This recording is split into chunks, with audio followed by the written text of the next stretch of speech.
Hey y'all, good morning. It's about 5:15 in the morning, Eastern Standard Time, Monday. Yeah. And I'm gonna be honest with you guys. I got up to go stand in the tub and cut my wrists and just die. Actually, I was gonna lay in the tub so I wouldn't fall and wake the neighbors up. And when I woke up, I had my dog here, so that got averted. And I know this has been traumatizing for y'all too. And I've heard all the comments, I've gotten all the texts. And yeah, I'm traumatized by it, just as bad as y'all. And, you know, it's like, I kind of feel the same way, you know. How could, of all the demographics, you bring it to your house and be a Christian that drives you out of your house, you know? You know what I'm saying? And it's like, where does this level of self-importance and selfishness even come from, right? I know, it's like, I've seen the text, oh, you could have invited anybody else into your house, you'd still be there, la la la. What about the regard for all the expense it's costing you and your sister and everybody else? You know, the one who wanted you to leave should have had to pay for everything. He should have had to house you and buy your weed and everything since he wanted you gone. I've heard it all, yeah. And in a lot of ways, I agree with all of you. Okay? And some of you are letting it drive you away from God. Some of you are letting it scare you. Like, wow, you know, this can infiltrate your house. It can't infiltrate your house if you don't invite it in. Okay? I invited it in. I had a karmic debt to pay.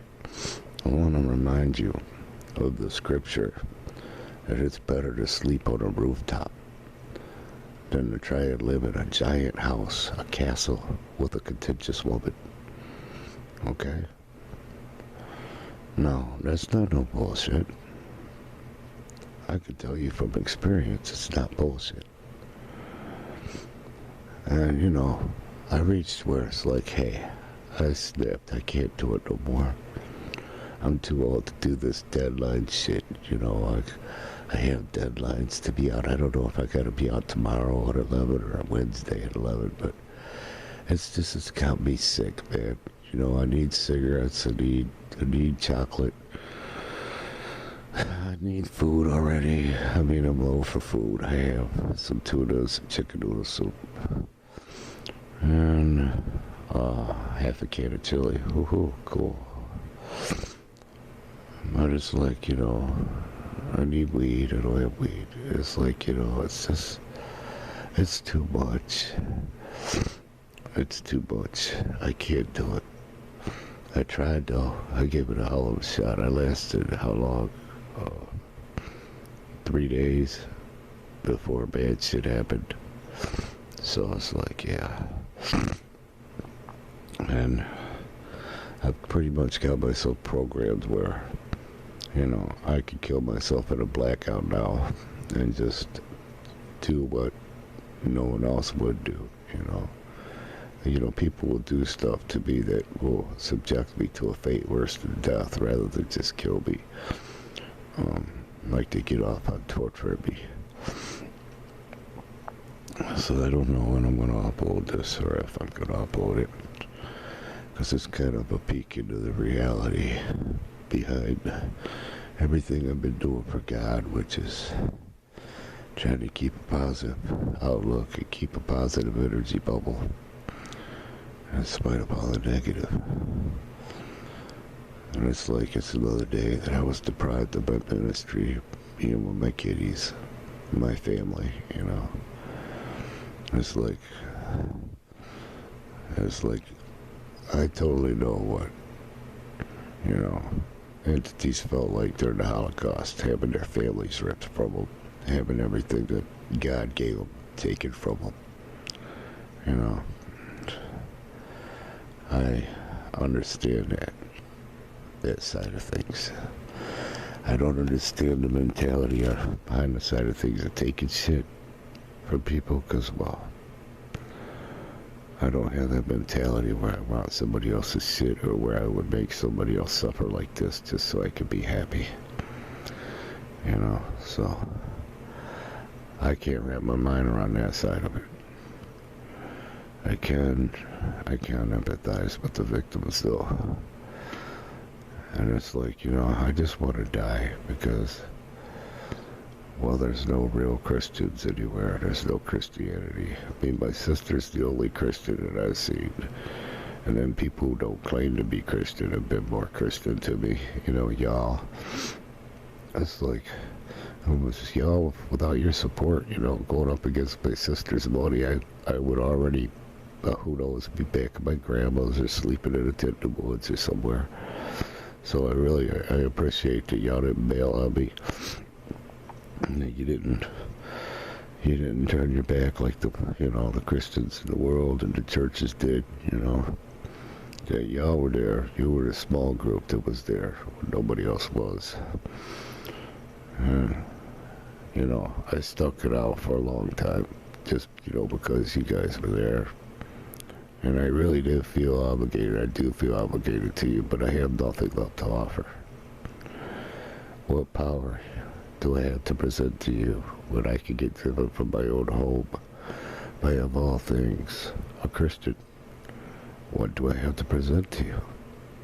I understand that. That's why so many of you are in distress over this. It's because, well, you were looking at me as a conduit of God's power. And now you watch God allow this, me to be driven from my home by somebody who should have wanted to house me, you know, wanted to take care of me, being a vulnerable adult who had such huge character. He would even let somebody who destroyed his life come live with him, you know. It's like, yeah, I set an example that is lost on their pastors even, you know. None of them have a sense of shame. They don't have a sense of shame that they made a retarded guy kill himself, you know. I mean, because ultimately that's what's going to happen, y'all, is I am going to kill myself in protest to God allowing this and not having something better lined up, you know. It's like I put in 30 years for this. I sowed all that good seed to get this negative harvest. I did a good turn and evil was returned for it. Yeah. I see it too. But you see, that's my side. I'm supposed to present that to the universe. Y'all aren't supposed to focus on that. You're supposed to focus on the perseverance in spite of it. You're supposed to focus on how I see that God may have something bigger and better lined up. And that he needed to pull me away from that because he wanted me to do something else. You know? I wanted y'all to focus on that. And I really didn't want God to have that lined up. So it's like, hey, yeah, I have this lined up, and you have to go do this. You know, that's why they have been led to do this, you see.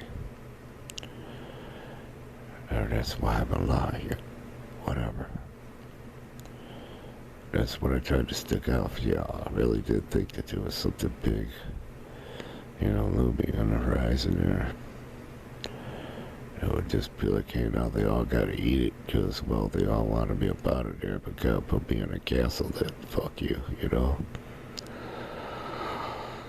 I don't know. it's like everything's so evil and negative, and it's just, it keeps poking at my energy bowl. And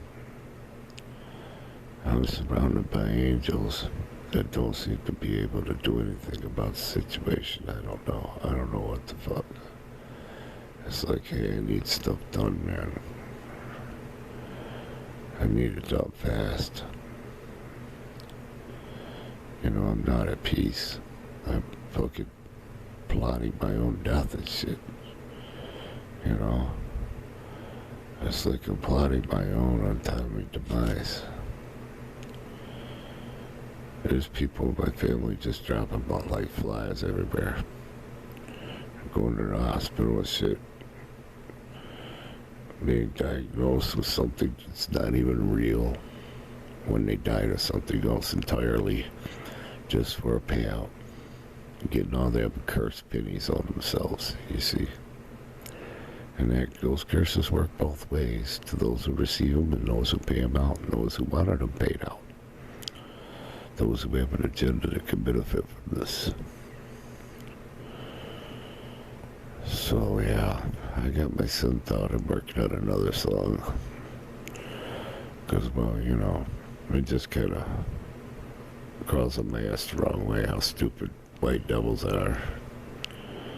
You know, they're the least receptive of anything good when you try to show somebody some fresh new shit.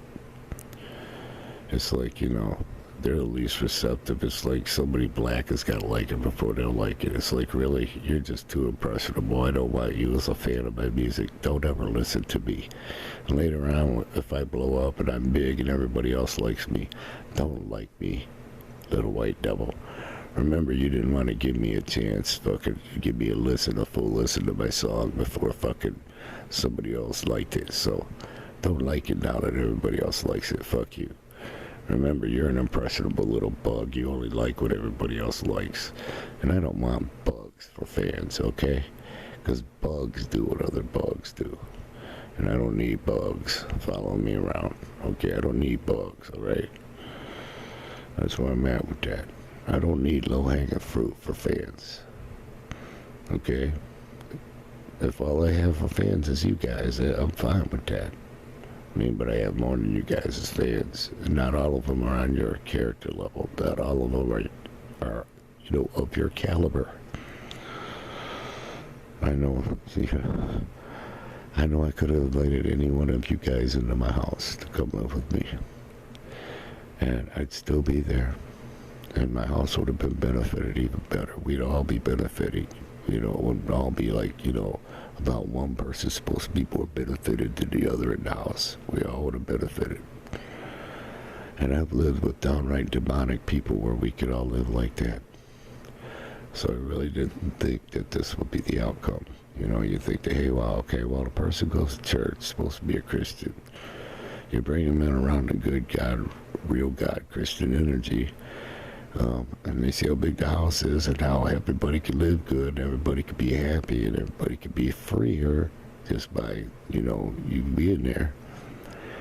The person would be like, hey, wow, yeah, this is a cool situation.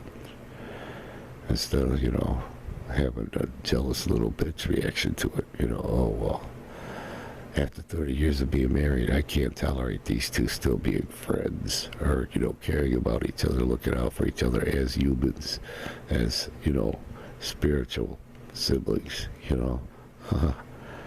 That's like, I don't know. I'd rather be dead than be in a world where, you know, it's like just the mentality of humans is too much to tolerate anymore. I'm rooting for the revelation of John. I mean, guillotine style, man. But this thing that they got, this little thing they want to put in people's blood, that's even more horrific. So it's like, hey, wow, yeah, go ahead and do that to them, because then they won't be spiritually redeemable, you see. And they're very attached to the lifestyles that they stolen from other people. So, they'll do it. They'll take these injections. And they deserve it. right? I mean, just look. Just look. Just look. I mean, I know it's horrifying, but you need to look. Because later you're going to feel soft-hearted when you see what's happening to them if you don't see what they're capable of. That not even a retarded minister is safe in a sanctuary. Like the monks who were bombarded in their sanctuary and killed in their temple. That's what I am like. I am just like them. And the demographic that did this to me is supposed to be the most safest demographic on the planet. You're supposed to, never expect that demographic to come running from their church to burn down your ministry and chase you away from it and kill you. Because ultimately, I'm too old to be chasing out of my house and out of my abode, out into the world. I'm too old to expect to, after 30 years of, I've been surviving via, partnership. I'm too old to realistically expect me to just jump up and be able to do this on my own, with no license and no ability to do anything. And, it's like, this is something that, it's the intelligence God expects of his people that they don't have. And they go and trample down shit like my life, it's nothing to them. But maybe it was something to God, And I'm not going to be here to see what God does to this demographic. I'm going to be working in time loops. I'm going to be snatching their spirits up. I'm going to be putting a punishment to them. Because that's what I want to do. I want to continue to work after I die. And I want that ultimate revenge on these motherfuckers, yo. I mean, where I got their ancestors in the time loops be like, yeah, your descendant fucked with me. And now I'm here to fuck with you. You see? Your descendant believed all the lies taught from a pulpit to let him believe that he could kick a retarded fucking minister out of his house and just get away with it, walk away from it. Somebody that was actually a very good person and God compared to him would invite him into his house and share his life with him after he stole everything from him. My dad wasn't a covetous fucker. But so many of my siblings wound up covetous. And it's like, it's just weird how I could attract people that fit in better with my covetous siblings than they do with me. And it's like, it's weird because, well, you want to attract somebody that can be more family to you than the covetous fuckheads that you had for siblings, I mean, they're covetous to a T where, until they get it themselves, they, and they don't care what they burn down to get it, who they hurt, it's like, that's been my experience. I'm just telling you from experience. I'm not like making judgmental observations. I'm just telling you about the pain that I have experienced due to covetousness. I mean, it's so strong that I just want to kill myself, And now I got this new neighbor kid that used to be in this room, so I can't even make it to go get cigarettes or chocolate. Two things that I could do for myself. I can't do anything about the weed. So I don't know. Today would be a good day to die, but I could do that with Aslan here, so I guess it just would have been a good day though. Because, well, I got the proper mentality for departure. I'm ready to go. I don't want to stay here in this world anymore. And after I'm done with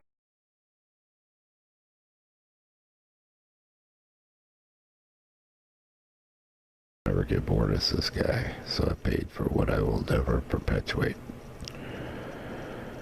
And it's not just because I don't want to perpetuate what I perpetuated. It's because I don't want to see a God that would do this. That could sit back and allow this shit to happen. I just don't want to see it. I don't have no place in the future with an entity like that. Just so y'all know where I stand with God now. So now that God would allow Christians to do this final thing to me after all I've endured at their hands. It's like, okay, now you'll allow this too. And you'll allow animals to be tortured. You'll allow all this stuff to happen. It's like you allow the innocent to suffer at the hands of the guilty, the covetous and the adulterous. It's like, man, I don't even have no place in the future with something like that. That's not a God to me, that's a creator. That's like a demonic entity with creative power. You know? And he took Lucifer's little simulation of the world, his little model, and he used it.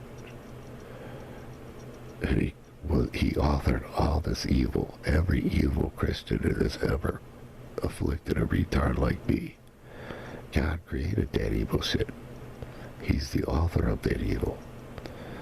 And he wanted to pass the buck and say Lucifer did that shit, or Satan, aka the ancient AI that runs the spirit of man in this thing, you know? And it really does run their spirits. Look at them. No sense of shame. Neither can they blush.